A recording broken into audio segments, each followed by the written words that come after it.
नमस्कार, जय हिंद। दोस्तों, स्वागत है आपका अपने YouTube चैनल कॉन्सेप्ट गुरु में। तो आज की जो वीडियो होगी इसमें हम क्वेश्चंस एंड आंसर्स को लेंगे, क्योंकि बहुत सारे क्वेश्चंस लोग पूछ रहे हैं। मैं चाह रहा हूं कि सबको जो है जवाब दे सकूं, लेकिन हम वक्त की थोड़ी सी दिक्कत है दोस्तों। मैं जल्दी वीडियो बनाऊंगा, फाउंडेशंस पे मेरी वीडियो चल रही है, मैं उसको बनाने की कोशिश कर रहा हूँ। तो आज कुछ क्वेश्चंस को ले लेते हैं और उनके मैं आंसर दे दूंगा, और उम्मीद है कि ये आपको मदद करेंगे।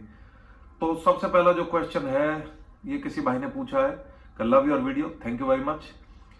Started construction of a house where foundation work is completed. Okay, steel used in the column is 12 mm and 6 rod, यानी कि 12 mm का सरिया इन्होंने यूज करा है और 6 इसमें सरिये टोटल यूज करें।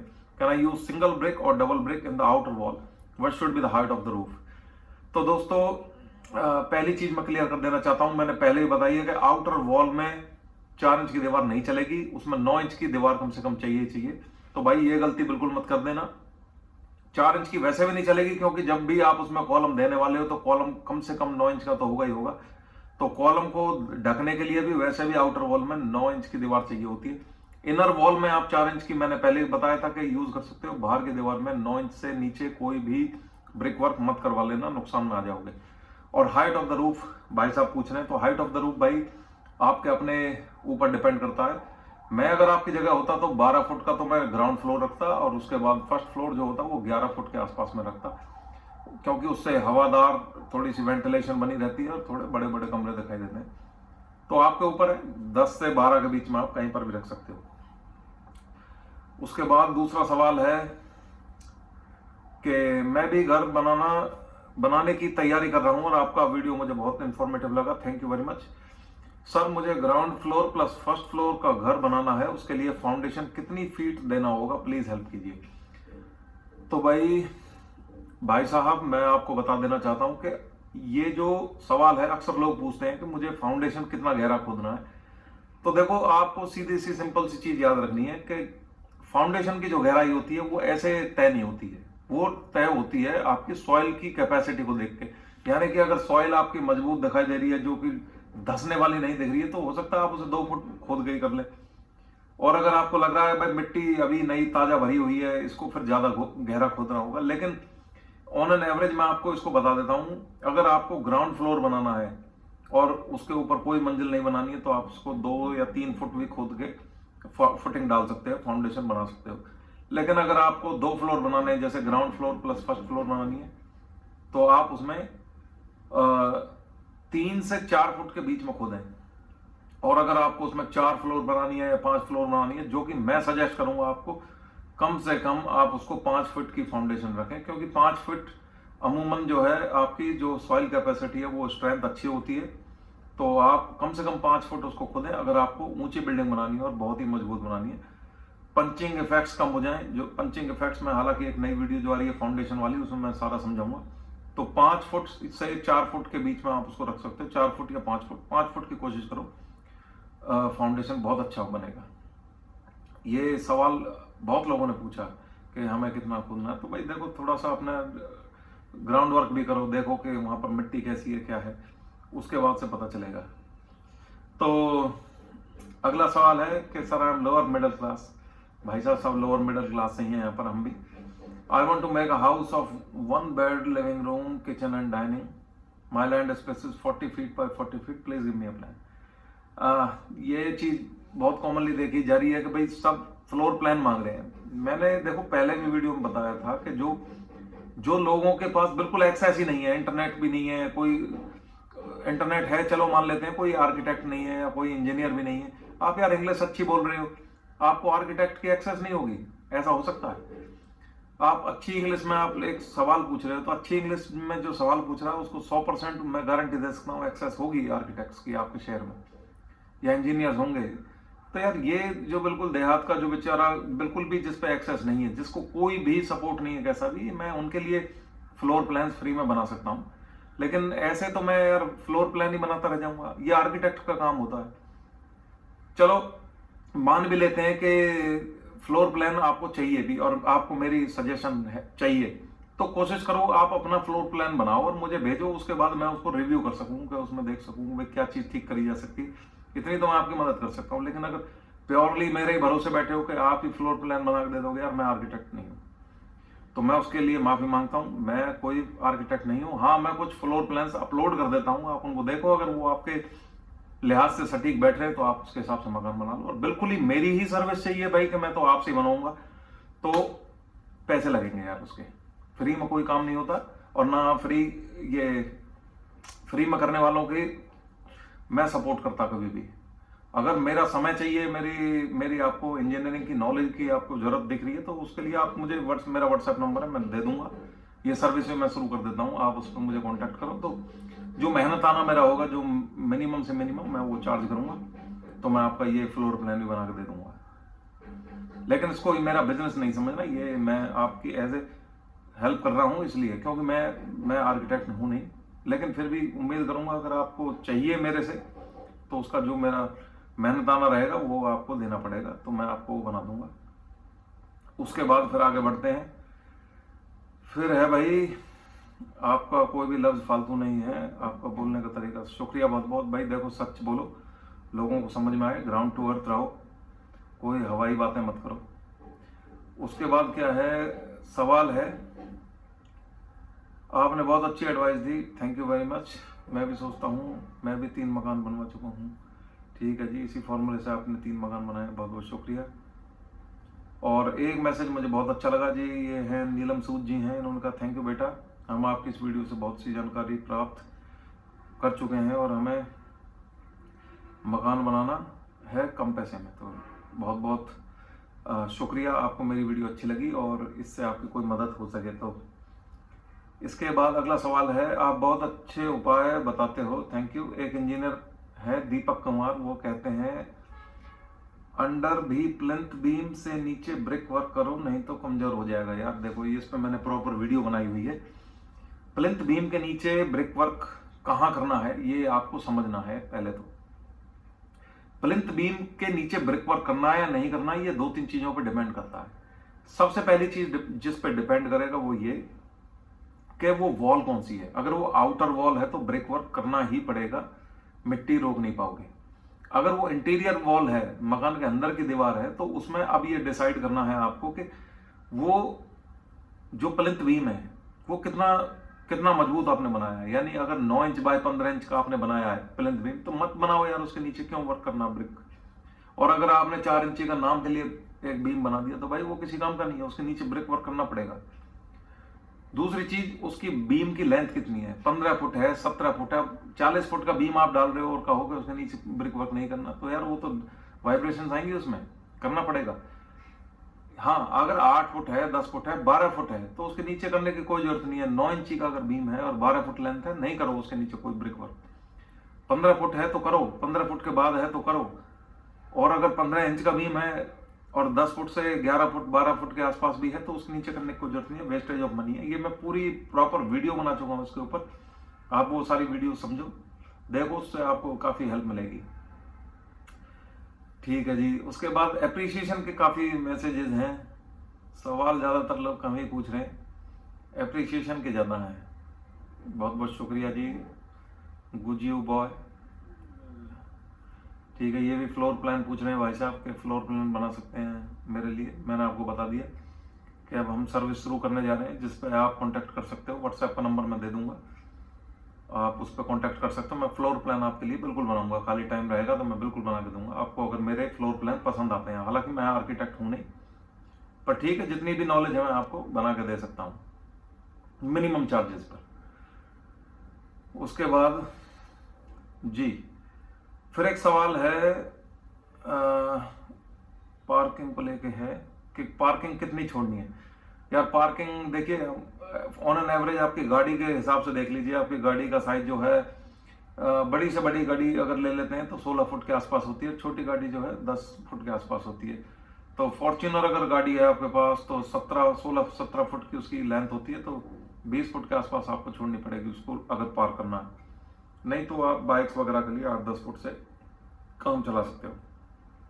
फिर एक बहुत इंपॉर्टेंट सवाल है कि भाई मकान के चारों तरफ आप ज्यादातर जगह क्यों छोड़ते हो। तो मैं इसको बता देना चाहता हूं, ये इंडियन जो आर्किटेक्ट्स हैं लगभग जो मैंने देखे हैं वो ये बनाते हैं के बाहर की जो दीवारें हैं उन्हीं पे ही कमरा रख देते हैं। और आप अगर यूरोपियन स्टाइल अगर देखेंगे, मैं यूरोपियन स्टाइल की तारीफ ऐसा नहीं है कि मैं उनको जानबूझकर उनकी तारीफ कर रहा हूँ और इंडियन आर्किटेक्ट्स की मैं बुराई कर रहा हूँ, ऐसा नहीं है। फर्क क्या है कि जो यूरोपियन आर्किटेक्ट्स हैं वो जो लाइट होती है, जो नेचुरल सनलाइट होती है, जो वेंटिलेशन होती है, उनको वो बहुत ज्यादा तवज्जो देते हैं और उसके बेनिफिट्स भी हैं। हमारे जो इंडियन आर्किटेक्ट्स हैं ये उसकी जगह का, उनके पास भी प्रेशर इतना होता है, लोग ये कहते हैं भाई जगह सारी इस्तेमाल कर डालो भाई साहब, बिल्कुल वेस्ट नहीं जानी चाहिए।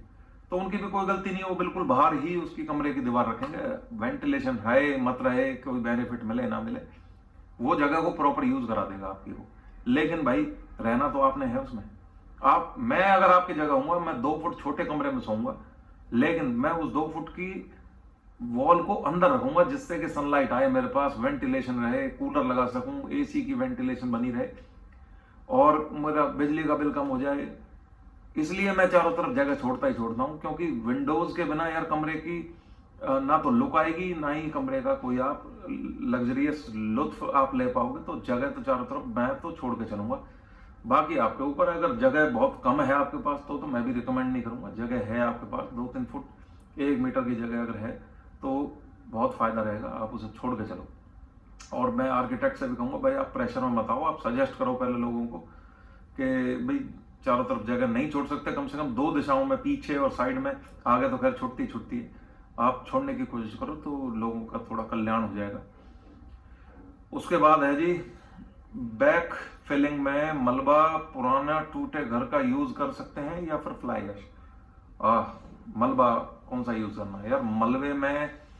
मलबे के टाइप को देखोगे, अगर मलबा ऐसा है कि जो पोरस है, यानी कि आपने उसे भर दिया और उसमें बाद में वो बैठ सकता है, उसमें जा सकती है एयर या पानी, और उसको बिल्कुल प्योरली उसको यूज मत करो, उसमें थोड़ा मिट्टी को मिक्स करके उस मलबे को यूज करो और उसके बाद उसकी कुटाई करवाओ अच्छे तरीके से, कुट जाए जब, उसके बाद पानी वानी भर के, फिर उसके बाद उसमें मिट्टी की जो लेयर चढ़ाओ वो कई लेयर में चढ़ाओ, बिल्कुल प्योरली मलबे से काम नहीं चलेगा। और फ्लाई ऐश भी बहुत बढ़िया सॉल्यूशन नहीं है, मिट्टी ही यूज करनी है। और मिट्टी अगर पथरीली है तो वेल एंड बेस्ट है, और अगर भूड वाली मिट्टी है जो थोड़ी पोरस होती है उसको भी भर सकते हो, लेकिन उसको कई लेयर में चढ़ाना है, एक साथ उसको नहीं चढ़ाना है। अच्छा जी, उसके बाद है एप्रिसिएशंस हैं काफ़ी। ग्राउंड फ्लोर का मैप दे सकते हैं, बिल्कुल दे सकते हैं भाई साहब, मैंने आपको बता ही दिया। अच्छा जी, उसके बाद सर इंटरनल वॉल्स ना बनाएं तो पार्टीशन ऑफ प्राइवेसी कैसे होगी? अरे भाई साहब माफ कर दो यार, 21 तोपों की सलामी आपको। मैंने कब किस वीडियो में बोल दिया कि इंटरनल वॉल ना बनाए? इंटरनल वॉल बिल्कुल बनानी है भाई, प्राइवेसी बिल्कुल देनी है। मैंने उसमें ये नहीं कहा कि इंटरनल वॉल ना बनाए, मैंने उसमें ये कहा इंटरनल वॉल्स को बनाने के लिए 9 इंच की दीवार का इस्तेमाल करने की जरूरत नहीं है, 4 इंच की दीवार यूज कर सकते हो। ऐसा तो यार पहली बार देख रहा हूँ कि कोई ये पूछ रहा है कि वॉल्स ही नहीं बनाए। वॉल्स के बिना कैसे कमरे बनाओगे भाई साहब? ये तो बहुत जरूरी है। अगला है सवाल कि अभी एक मैंने मैप एक फ्लोर प्लान दिया था जो कि मैंने लग्जरी हाउस बनाया था, 10 लाख के अंदर आप उसको बना सकते हैं, तो वो लोगों को बहुत पसंद आया था। उसमें भी लोगों ने ये कहा कि सर ये 10 लाख के अंदर बना सकते हैं क्या? बिल्कुल बना सकते हैं, 10 लाख के अंदर कोई मुश्किल नहीं है बनाना। आपने ध्यान दिया हो उसमें, एक तो स्टेयर्स नहीं थी, स्टेयर्स में बहुत पैसा खर्च होता है, और दूसरी चीज क्या थी, ये अंदर की वॉल्स 4 इंची की रहेंगी तो आपका वैसे भी खर्चा कम हो जाएगा। तो अमूमन 1300, 1400 या 1500 रुपया पर स्क्वायर फीट का खर्चा आता है। तो मकान जब भी आप बना रहे हो तो 1500 अगर आप पकड़ के चलो पर स्क्वायर फीट के हिसाब से, आपको पता लग जाएगा 10 लाख में बन सकता है कि नहीं बन सकता। लाउड म्यूजिक आपकी आवाज को दबा रही है। सॉरी यार, पिछली वीडियो में वो म्यूजिक थोड़ा लंबा खिंच गया, उसकी वजह से वो मेरी कुछ इंपॉर्टेंट बातें थी जो मैं पहुंचा नहीं पाया लोगों तक। वो असल में मैं ये बताना चाह रहा था कि जब भी आप मैप बना रहे हो या फ्लोर प्लान बना रहे हो तो आप कोशिश ये करो कि जो आपका एंट्री है वहां से बिल्कुल एंड तक, मकान के एंड तक रास्ता पूरा क्लियर रहे। यानी अगर आप क्या करोगे, मान लीजिए एंट्री बनाई, उसके बाद आपका ड्राइंग रूम आया, फिर उसके बाद आपने किसी और रूम को बना दिया, तो क्या होगा, रूम की जो फ्रंट की दीवार आएगी वो दीवार उस मकान को रोक देगी, तो आपको खुला हुआ महसूस नहीं होगा, आपको बंद बंद महसूस होगा, आप बिल्कुल भी एंजॉय नहीं कर पाओगे। वहीं आप इसको इस तरीके से बनाओ कि आप एंट्री करो, ड्राइंग रूम आए, लिविंग रूम, उसके बाद एक किचन आ जाए, ओपन किचन, और ओपन किचन के एंड में फिर एक दरवाजा रहे जो कि पीछे जाने के लिए रहे। तो अब आपको महसूस क्या होगा कि आपकी ये पूरी लॉबी और जो किचन है ये पूरी एक सिंगल स्पेस आपको दिखाई देगी और ओपन स्पेस आपको दिखाई देगी, घुटन महसूस नहीं होगी। तो मैं यही सजेस्ट करूंगा कि आप कोशिश ये करो जो लिविंग रूम है उसी के सामने आप किचन बनाओ, और जो साइड वाली जो जगह है या इस साइड वाली जो जगह है उसमें आप रूम्स बनाओ। एक रूम पहले बना दीजिए, एक रूम बाद में बना दीजिए, अगर जगह छोटी है तो बीच में आप कॉमन वॉशरूम बना दीजिए। ये बहुत बढ़िया फ्लोर प्लान है जो मैंने आपको बना के दिया था। ज़्यादातर जो है लोग सामने रूम बना देते हैं तो वो बंद हो जाती है, तो लिविंग रूम जो है आपका छोटा छोटा सा लगेगा और बंद बंद सा दिखाई देगा। ये गलती होती है, लगभग लोग कर देते हैं। इसके बाद है भाई, आपकी नॉलेज बहुत अच्छी है, थैंक यू वेरी मच भाई, बहुत अच्छी नॉलेज। तो मैं क्या कहूँ यार, जितनी है मैं उसको आप लोगों को दे देता हूँ। तो आपके प्लान बहुत अच्छे हैं, शुक्रिया जी बहुत बहुत। अच्छा, एक सवाल है कि सीढ़ियाँ बाहर से देनी है या अंदर से देनी है, आप गाइड कीजिए। देखिए, सीढ़ियाँ बाहर से देने की वजह क्या होती है, अगर आपको इस तरीके से मकान बनाना है कि ऊपर की फ्लोर को आपको कभी किराए पे देना हो या कुछ ऐसा प्लान है एक्सपेंशन का, तो आप बाहर से आप सीढ़ियाँ चढ़ाओ। और अगर आपको प्राइवेसी चाहिए, बंद मकान में अंदर ही अंदर आपको जो है रहना है, फैमिली छोटी है, तो आप उसमें अंदर से सीढ़ियाँ दे सकते हो। बहुत छोटा सा कॉन्सेप्ट है, आपके समझ में आ गया होगा। इसके बाद है जी 16 बाई 42 का, ठीक है जी, मैंने एक नक्शा शेयर किया है जो कि 25 बाई 60 का एक नक्शा है, 25 बाई 50 या 20 बाई 50, 20 बाई 40, इन सब में आप उसको डायमेंशंस को चेंज कर सकते हो और अपने अकॉर्डिंग आप उसकी डायमेंशंस को चेंज कर सकते हो। बस बराबर बराबर बांट लो उसको, तो ये आपको पुराने वाली वीडियो से समझ में आ जाएगा। उसके बाद जी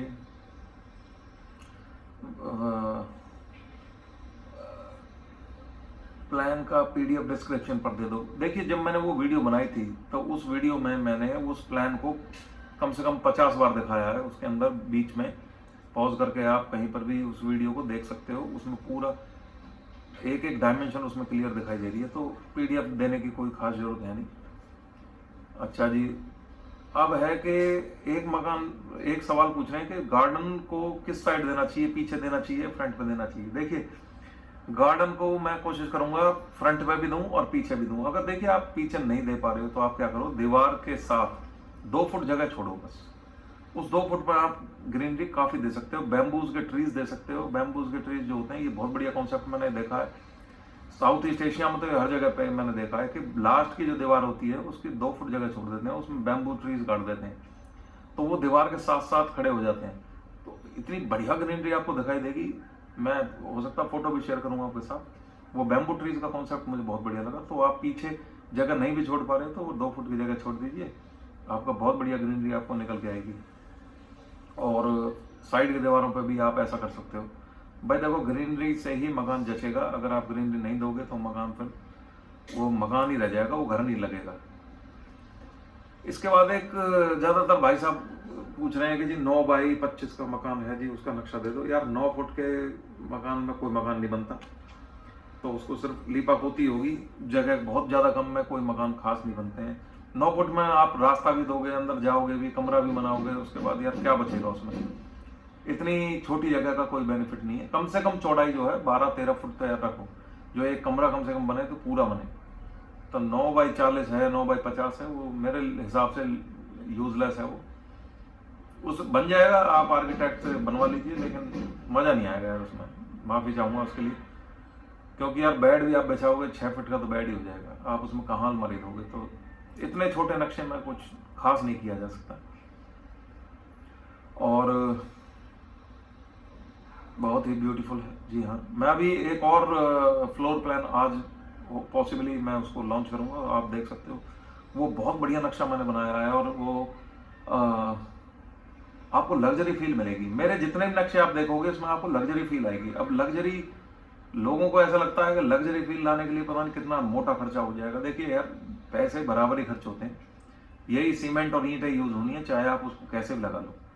मेरे नक्शों में थोड़ी सी डिफरेंस आपको क्या दिखाई देगी कि मैं नेचुरल लाइट का बहुत ख्याल रखता हूँ, उसमें मैं दरवाजों की लोकेशंस का बहुत ख्याल रखता हूँ कि जो आपको सनलाइट मिले, वेंटिलेशंस मिले, और प्रॉपरली आपकी जो है मिनिमलिस्टिक डिज़ाइंस जो होते हैं। मिनिमलिस्टिक डिज़ाइन का मतलब होता है कि जो जिनमें बहुत ज़्यादा काम नहीं हुआ दिखाई मिलेगा आपको सिर्फ मैं प्ले करता हूँ ज़्यादातर कलर्स के साथ, विंडोज़ के साथ, डोर्स के साथ, और लोकेशंस के हिसाब से मैं उसको डिस्ट्रीब्यूट करता हूँ। तो इस वजह से मेरे जो नक्शे होते हैं वो आपको लग्जरी दिखाई देते हैं, और है भी वो लग्जरी। इसके बाद सवाल है कि जी हमें टीएमटी बार्स कौन सी कंपनी की यूज़ करना है। इसके ऊपर मैं प्रॉपरली वीडियो बना चुका हूँ कि टीएमटी बार्स आपको कोई भी यूज़ कर लीजिए। 550D जो आपका जो अब टाटा स्टील्स है, जैसे टाटा स्टील्स का नाम है, आपको रीइंफोर्समेंट जो करनी है तो सरिया तो अच्छा लेना ही पड़ेगा यार। अब राठी का जो आता है वो स्क्रैप से बना हुआ सरिया होता है, जहाँ तक मुझे नॉलेज है, तो उसको आप यूज़ कर सकते हो आपके स्लैब कास्टिंग्स में, या आपके बाहर के जो पिलर्स हैं उसमें यूज़ कर सकते हो।